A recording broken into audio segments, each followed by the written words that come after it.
पंडित जी ऐसा इसलिए करते थे क्योंकि उन्हें लगता था कि बिहारी जी को अगर रात में भूख लगेगी तो वे उठकर खा लेंगे।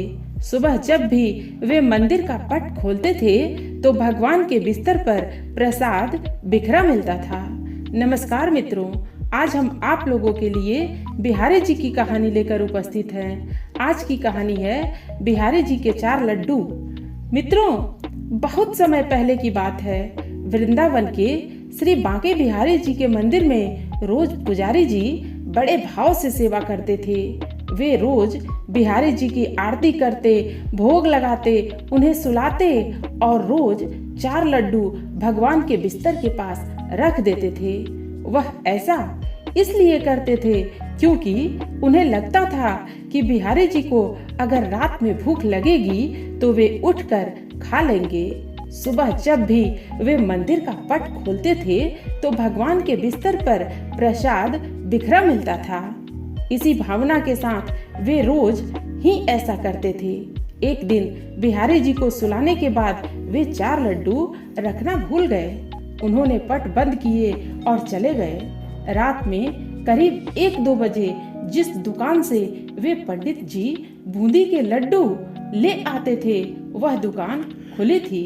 दुकानदार घर जाने ही वाला था, तभी एक छोटा सा बच्चा आया और बोला कि बाबा, मुझे बूंदी के लड्डू चाहिए। दुकानदार ने कहा कि लाला, लड्डू तो सारे खत्म हो गए, अब तो मैं दुकान बंद करने जा रहा हूँ। वह बोला, आप अंदर जाकर देखो, आपके पास 4 लड्डू रखे हैं। उसकी जिद पर दुकानदार ने अंदर जाकर देखा तो उन्हें 4 लड्डू मिल गए क्योंकि वे आज मंदिर नहीं गए थे। जब दुकानदार ने पैसे मांगे तो बच्चा बोला कि मेरे पास तो नहीं है, और तुरंत अपने हाथ से सोने का कंगन उतारा और बाबा को देने लगा। तो बाबा ने कहा कि लाला, पैसे नहीं है तो रहने दो, कल अपने बाबा से कह देना, मैं उनसे ले लूंगा।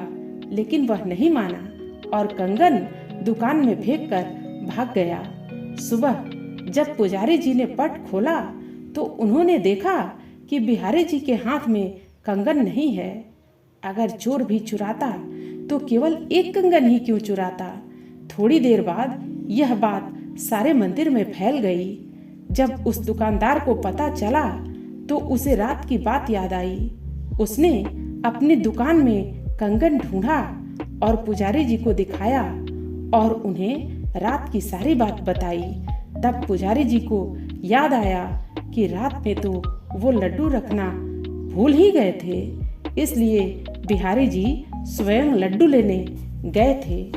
मित्रों, कहानी आपको कैसी लगी?